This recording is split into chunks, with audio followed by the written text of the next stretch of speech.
Welcome back to the CSPC podcast. I'm Maggie. And I'm Lindsay. This week we have Kelly Thorne and Mollie Gribbin joining us from our very own Catamount Sports Psychology and Counseling office. Kelly and Mollie meet with athletes here at UVM and are a great resource for navigating the difficult landscape of being a student athlete at the collegiate level.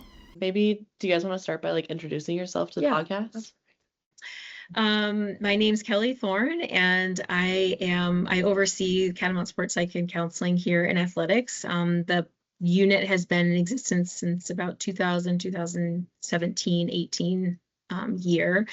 And I've been here at UVM for about 20 years in different capacities within our counseling and psychiatry services office, and really love being fully embedded in athletics and working with the student athletes. And I'm Mollie Gribbin. I'm an athletic counselor in CSPC. I have been here since fall of 2023, so beginning my third year here, and work on mental health counseling and mental performance work with the student athletes, and it's amazing that we have this at UVM. Yeah, awesome, beautiful. To start us off, what are some common challenges that you see athletes facing? Pressure, I think, is one that we see, whether that be pressure from coaches or from family.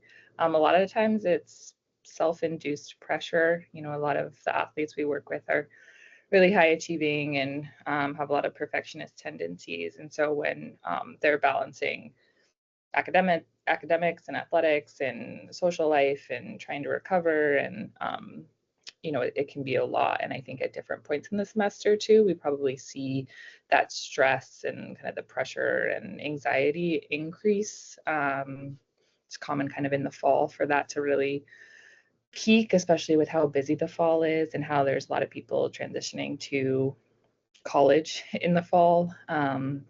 So I would definitely say pressure and performance anxiety, oftentimes in sport, whether that be in practice or in games, adjusting to from playing a lot maybe in high school to joining a new team in college and playing at a different level and adjusting to a new role, as well as injuries is pretty common too, unfortunately, in athletics. So we work a lot with people who are either recovering from injury or figuring out their injury journey. I'll let Kelly speak a little bit more if there's other things that come to mind. Yeah, I think from the kind of performance side, confidence is a big one that comes up a lot. And I think, all of the things that Mollie is saying also coupled with mental health concerns, the full range of mental health concerns that students might be presenting with. Within the general student body, we see that within the athletic population too. And sometimes they're kind of grappling with both pieces, something that might be going from a mental health standpoint, but then also how is that impacting performance, impacting things like confidence and motivation and enjoyment of sport and things like that.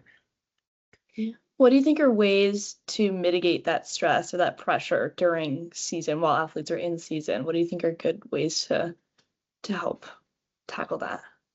I'm sure we'll both add something. I think a lot of it is, it's always hard because a lot of the work we do is individualized. And so it's always hard kind of to give just quick, a general blanket ideas. But that is definitely, there's a lot of things that people can try and that we do end up repeating a lot to different athletes in terms of trying to help with pressure or managing stress. I think I'm always really grateful when people come in. Even just coming in, that can be a huge step, and it can be intimidating, a little bit scary, especially if they've never done sports psych or mental health counseling before. So I always just give people so much credit for just making the appointment and showing up, and using the space to just talk and process can be really helpful for people. A lot of times, especially on the sports performance side, it's really common for athletes. Of course, they're putting in so much work on the field or the court or wherever, and they want some quick fixes with mental performance. And so there's plenty of things that people can try, in practices or before a game, really focusing on breathing, to slow down performance or to slow down anxiety. We talk a lot about self-talk, or how are you talking to yourself, right? Sometimes people are really just focusing on their mistakes, and that's making them think that they had a horrible practice or a horrible game. So some of the things that we might do, especially with managing that pressure, is just zooming out and finding the things that they're also doing really well in their day-to-day or in their practices or games. But yeah, like I said, it really depends on the person. Speaking from what I witnessed in the first year class, I saw the teacher of that class. He led a talk exercise and practiced speaking on what your positive attributes were. How do you see the role of coaching in that way affecting athletes? And do you see most coaches really fostering environments where athletes can prioritize their mental health? I feel like here, I'm really appreciative of kind of the way that our coaches, I don't know, lean into the mental health side of things, are open to talking about it, are open to making referrals of student athletes. I feel like, I don't know how it is at other schools, but from what you hear at different places, I'm not sure is quite the same. I feel like the coaching staff are pretty well versed in things around mental health, and we've tried to provide some education, about recognizing signs and symptoms, understanding kind of their role, what they can do in response to someone who might be in distress at times. Creating a culture where it's okay to bring some of these things up, where it's not viewed as weak. I think that is a stigma that's been in athletics for a long time, and that's something that we've worked really hard to kind of try to dismantle and continue to do that. And so I feel like just thinking about the number of referrals that we get directly from coaches, it feels very much like, we get referrals from all of our coaches. So I think that, for the most part, it is open for conversation, and people are really appreciative. I think coaches are appreciative to have the resource available.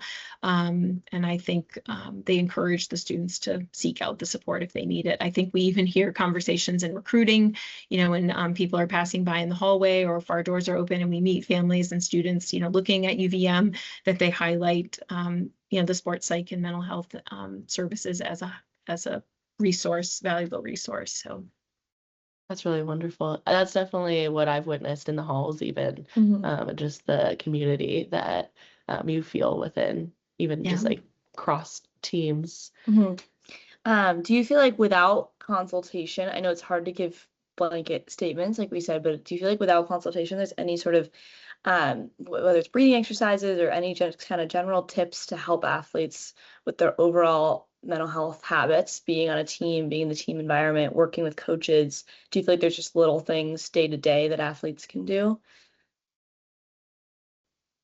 I joke about this at this point because I talk about it so much, and I often will say I should just stand in the hallway and hand this thing out, because I think a lot of times athletes become so focused on the improvements and focusing on mistakes, what hasn't gone well, what isn't good. And I think then that can kind of feed into, decreased confidence, decreased motivation, just general frustration, could lead to some anxiety, could lead to some, even depressive symptoms because they're just not enjoying the sport. And so I talk a lot about focusing on things that are going well, if daily you could reflect on 3 things that went well today, doesn't have to be performance related. It could be about how you showed up as a teammate, your work ethic, the effort that you put in, anything, but just trying to walk away from even what seems like the worst day ever, whether it's even related to sport, it can be things, outside of sport, but just having some reflection time to think about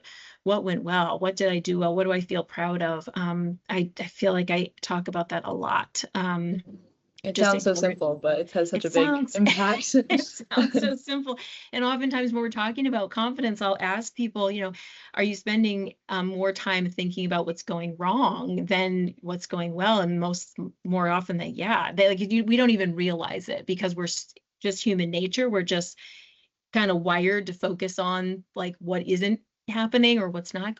And so once we realize that that's what we're doing, it gives the opportunity to say, wait, I could also do, like, you can still do that if you need to, but you can also add these other things too, which I think can be really helpful. And sometimes people are surprised at the things they come up with. They're also surprised that they have trouble coming up with something at all, that felt good. And even that reflection in itself is productive and useful. Yeah. I think another thing too that we talk a lot about, both related to performance, but also mental health, is emotion regulation. Just finding ways to regulate your emotion. If your body is feeling a little out of control, how to calm your body. And then that can often calm your mind at the same time. Or there are cognitive things that you can be doing to try to calm yourself too and regulate that can also lead to. So I think of it as kind of like thoughts, feelings, and behaviors, and they all kind of are interconnected, and finding ways to manage, emotions and our reactions to them in different ways. But yeah, we're learning about that in class. We are. Yeah. I'm like emotional to our class. Yeah, like emotional granularity, like having, it's very interesting. If you were to have a conversation with yourself when you were a student athlete, is there one big piece of advice that you would go back and give yourself? Oh, good question.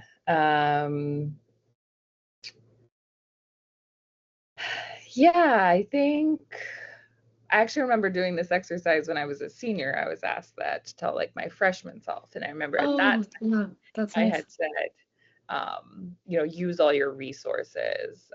So I kind of have two pieces of advice. I think I was lucky enough to have a lot of resources at the school I was at, and I did use them. I think starting like kind of end of my sophomore year or something, but I think just a little bit sooner, taking advantage of the tutoring and sports psychology and nutrition and all of that, because I saw it helped so much once I started doing those things.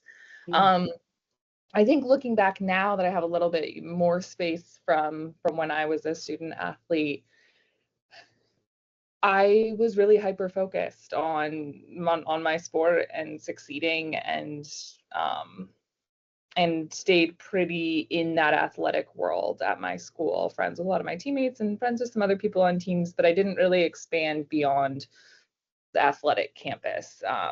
And I went to a fairly large school, and there was a lot going on, and even a lot going on in the city. And I think, it was really hard. My athletic identity was so strong at that point that then when I got injured or things didn't go well, it was really hard. I felt like, pretty crushed. And so I think if I had expanded my interest and expanded my friends and gotten more involved in things, I think it would have been a buffer, because then when I inevitably did get injured, I struggle with that, and that was when I started to expand to other things, which I'm glad I did. But I think I would just tell myself to still be focused on the sport, but you can be very dedicated and you can be interested in other things. And oftentimes we see that actually helps, because it lessens stress and it kind of spreads out the athletic identity. So that's what I would tell myself.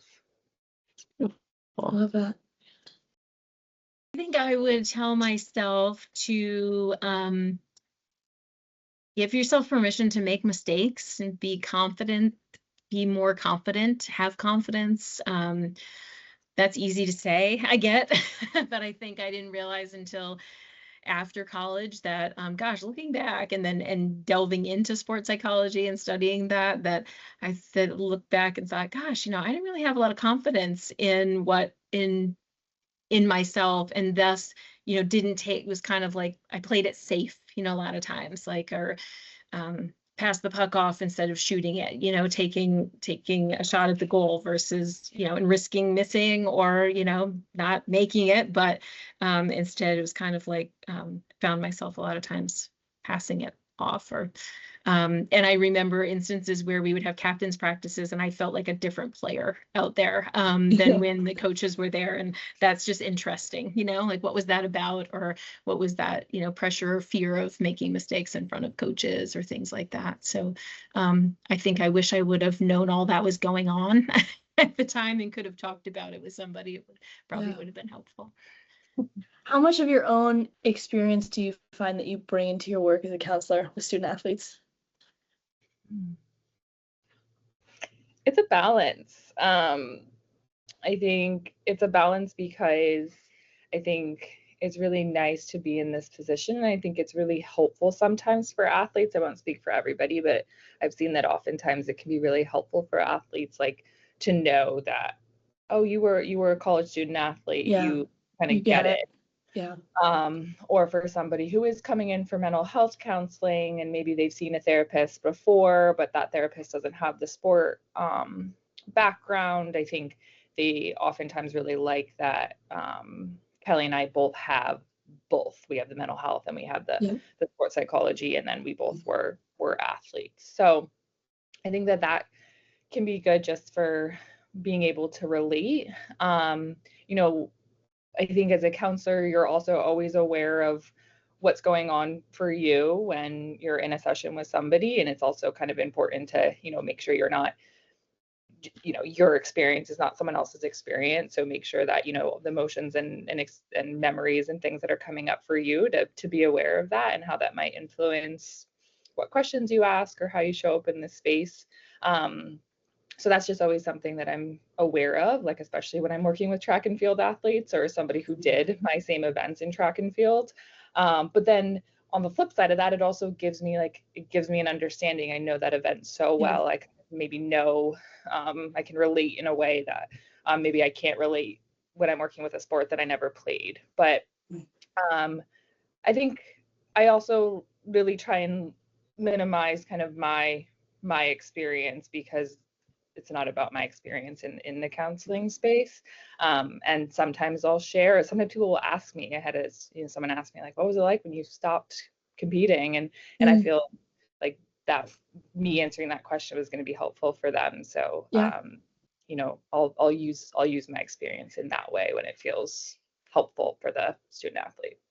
Pivoting away from kind of your guys' experience and back to our teams here at UVM, how do you think that team leaders and captains can be more aware and like mental health conscious with language and, like things like captain's practice when they're leading, the group, and just being a role model for a team? How do you think what are good ways for leaders on teams to be more aware and be more conscious of mental health concerns, whether it's, activities, language, things like that? That's a good question. It's hard to think about like quick. Yeah, it's not a quick fix. I mean, I do think that we try to talk. We've been doing some work lately with captains groups, and kind of getting a sense from them about what are they seeing and hearing, and talking through scenarios, giving some suggestions about how to have conversations, because a lot of those conversations are difficult, whether it's someone coming to you and expressing that they're struggling with something, or if you know that someone might be struggling and you need to initiate a conversation in order to offer support or to offer some resources or things like that. So we try to talk about it, in as much of a conversational way as we can, and really encourage talking to others and listening to others as you would a friend or a loved one or whatnot, that there's not an expectation that they are doing any assessment or diagnosing or, even matching them, entirely accurately to a resource. It's just having this kind of general knowledge of, and hopefully a little bit greater comfort level engaging in some of those conversations. So I think, practicing that can be really helpful. I think having captains groups come together and talk amongst themselves is really useful, about things that they might be hearing or seeing. And then certainly we're trying to help and support around, the language and whatnot. And I don't know if I would say more in detail about that, but yeah. I think that's good. And just being conscious and, offering that support and just being there for teammates, I feel like is already, a step in that direction. Yeah, knowing that they can utilize you guys as a resource too, like farther than just like their own mental health, but as a place to bounce ideas off of when it comes to having those conversations. Yeah, and I think that's another piece too that we try to offer, in our role, that we encourage captains, we encourage coaches too, but also, any of the student athletes, that if they're concerned about someone else, they're always welcome to consult with us about that, if it would be helpful to just get some ideas about having the conversations or get some ideas about resources or how to offer that support, because it can be pretty stressful and overwhelming when we're trying to help someone else or when we're worried about someone else. So sometimes just having that consultation can ease their mind mind, and or just reassure that yes, you're doing the right things, or the helpful things. So When we talked to Amy Sarcell about, we talked to her and we spoke about it in our meeting as well about fueling stations and throughout the gym and throughout UVM athletics. Do you think there's anything similar that would sort of be a helpful thing for CSPC, whether it's like a break zone or things like that? Little, obviously not saying it's going to come to fruition, but like other things like that you think would be sort of helpful, like physical throughout the building or throughout campus? I love the idea of break zones, having like a little relaxation space where you can have either a massage chair or the little egg chairs or things, that you can kind of sit in and just have that space. Or we were talking the other day actually with Dr. Lenzer about the happy lights, and even maybe trying to add a few of those in the building. That might be helpful. But yes, I think it would be great to have, some of those little spaces. And we try to do that, in terms of even just the tabling or some of the events that we do or the programming, to try to offer little bits of that, that we don't have necessarily a designated space for it, but it'd be nice. Yeah, and I think like even, and I have to give credit to Kelly for this, but keeping our table outside of our offices filled with stickers and fidget toys and kind of decorated for different holidays. Like, I think it's really sweet I think things get taken, and I think the athletes really appreciate it, and you can kind of sometimes overhear them being excited that there's new things out there. So I think if there were a way to, give them like that break, or give them just a fidget toy, or give them a de-stress something, I think that would be really helpful. And I think my hope is too that, as CSPC continues to expand, my ideal situation, I think, and I probably can speak for Kelly too, is, just having more space so we could also add more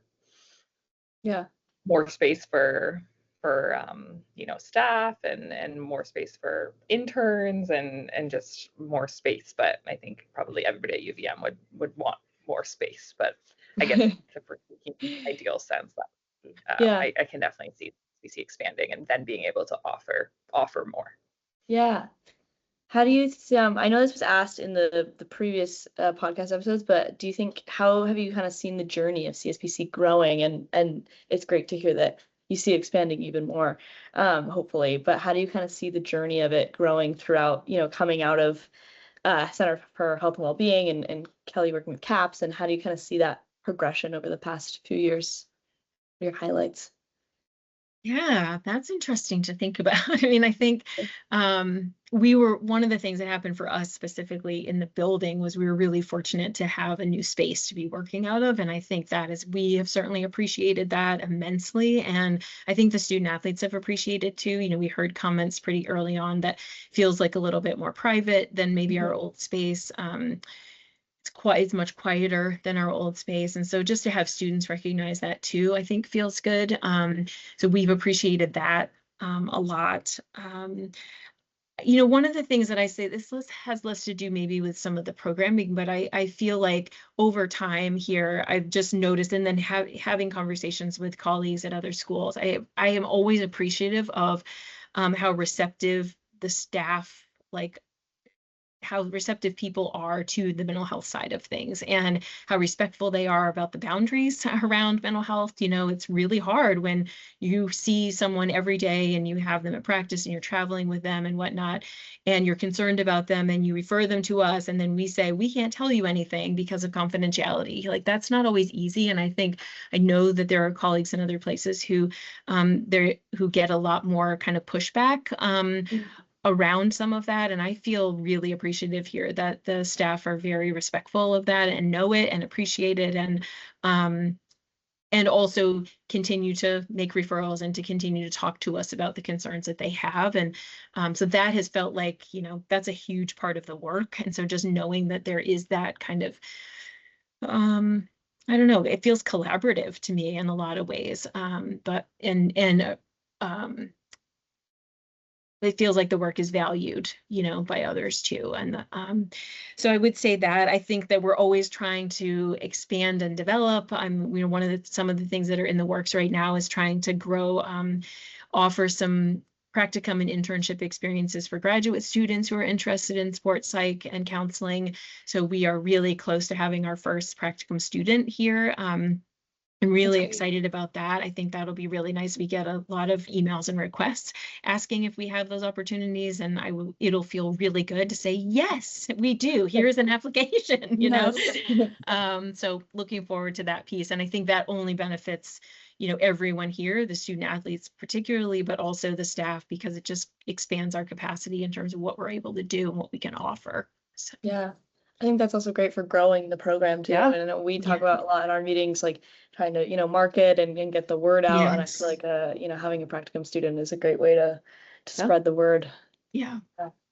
When you first stepped into your roles, I know that, like personally thinking about going into the world of psychology, it's pretty like individualized in what track you can take.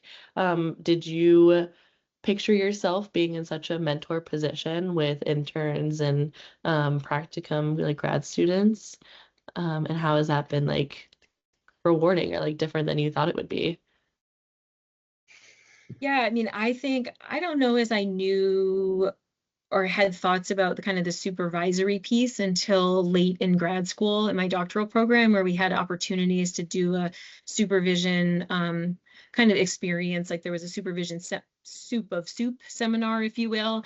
And then we had opportunities to supervise others, students doing some of the work. And so that was just a great experience. And I realized, oh, I really like this part of it. And so from starting off in CAPS, I've always had a role as a supervisor, whether it was with professional staff, supervising staff who are working towards licensure, or our graduate, interns, CAPS interns, and really do like that part. In fact, I think even when I was on maternity leave at one point, it was one piece that I was able to do from home. And so I kept, doing some supervision.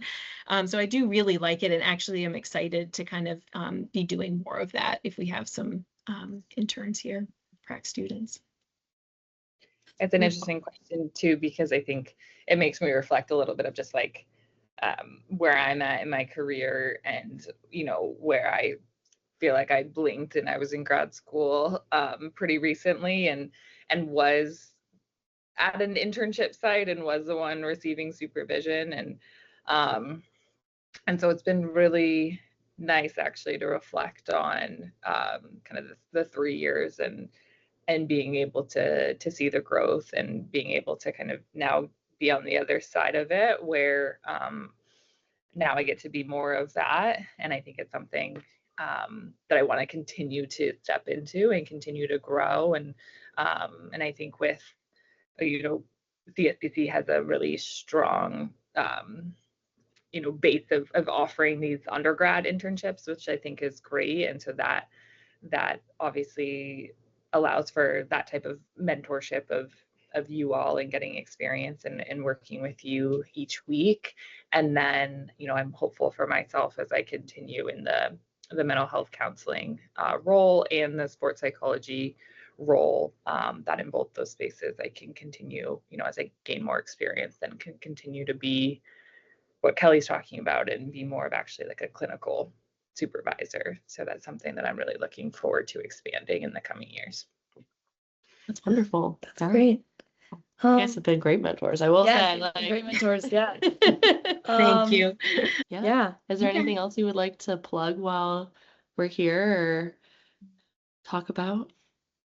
No, other than saying thanks to both of you for keeping the podcast going. Really appreciate that. Appreciate your efforts in doing this. So thank you.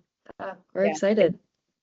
Yeah. It's actually really, really nice to sit down and be able to talk and actually do a podcast. Yeah, it's cool to hear more about your work too. It's cool to hear kind of what, I know we see each other every week, but we don't know much about what you do, so it's cool. Well, great. Thank you so much for joining us today. We're very excited. And yeah, it's been I've really enjoyed talking to you guys about more about what you do. Thank you. Time. Appreciate it. Have a good day. Thanks for listening. We hope you found some new useful tips for managing mental health as a student athlete. Find us on Instagram at UVM_CSPC for updates and future episodes.